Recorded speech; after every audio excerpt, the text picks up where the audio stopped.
Hey pen people, this is me in my hammock, which I like to call my mobile outdoor writing studio.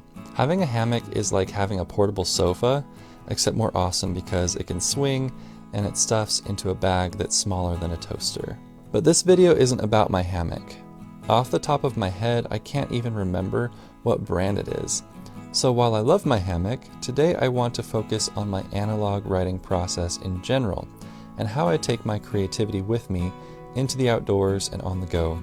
And for this video, rather than throwing a ton of fancy B-roll footage at you, I figured you could just kick back with me as I write, and we could chat for a minute about analog creativity. And I'd love to hear how my writing process compares to yours, and if there's anything that works for you that you think I should try. Okay, here we go. One of my New Year's resolutions for 2024 was to make my poetry writing exclusively analog. Before this year, my poems usually started in a notebook where I wrote down ideas and early drafts, but then I transcribe everything over to the computer where I would do most of the heavy lifting that would shape my poems until they were ready to submit to literary magazines. But I'm always trying to find ways to unplug, even though I'm really bad at it. And I love the idea of creating art exclusively with pen and paper. Even though most writers today write primarily in a digital setting, computers, phones, and even typewriters are relatively new inventions in the grand scheme of history. Paper, pens, and pencils are all most of history's great writers have had to work with. And if pen and paper were good enough for them, pen and paper should be good enough for me too, right? Plus, a lot of studies are showing that handwriting activates your brain in powerful ways, much more so than typing. Needless to say, going analog with my writing has been quite an adjustment. I feel like it's only in the last month or two that I've actually been writing poetry consistently, and swearing off typing them has probably been part of what slowed me down. But I'm getting used to the process, and I'm actually really enjoying this analog process and plan to continue in 2025 and beyond. So rather than staring at my phone or laptop, which I do a lot already, I get to do something completely different, something completely focused and still. There's no search bar, no notifications, no apps, not even spell check, just me and my thoughts. But making art isn't always a comfortable experience, right? To be successful, you sometimes have to deal with a little discomfort and a little boredom. But I do enjoy writing by hand. That's why I got into fountain pens. That's why I started this YouTube channel.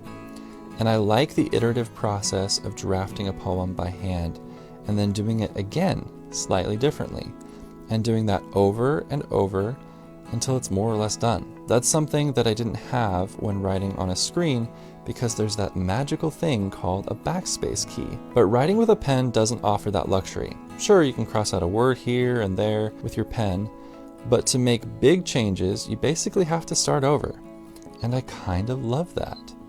I feel like it helps me re-examine my writing more critically and encourages me to make bigger changes, which is great because most of the magic happens during the revision process.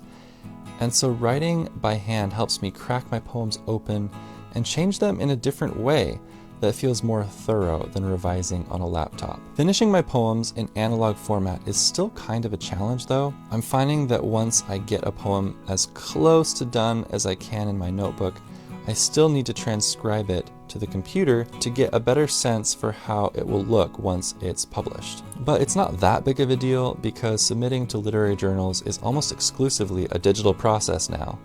So I need a soft copy of my poems in order to send them out anyway. But because I'm not on my computer as much, I'm not spending that much time finalizing my poems and sending them out for editors to read. But for now, I'm mostly okay with that. Once I really get this analog thing down, I can figure out a way to integrate submissions back into my process. By the way, if you'd like to see my most recently published poem, I used it in a writing sample in this video, and you can check it out here. And I'll link it in the description as well. Also, by the way, if you're looking for someone to read your poetry or other creative writing and give it a thorough critique, I'd love to connect with you. I'll put a link to my editing services in the description as well. Anyway, let's get back to my hammock for a second. Yeah, it's super nice to be able to kick back and swing under the trees as I write, but it's also completely unnecessary. I think we need to get away from the idea that you need special gear in order to make art. Obsessing too much over your creative tools, ironically, can zap your creativity. The only tools you really need are paper and a pen or pencil. One thing I love about poetry is how accessible it is. You can spend $3 at Walmart and have everything you need to write brilliant poetry.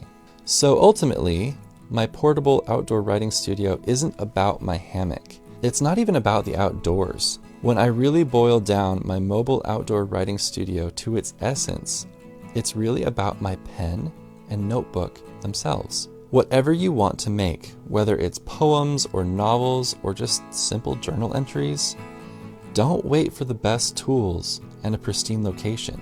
Just get out there, wherever there is for you. The mountains, the beach, your apartment balcony, the park.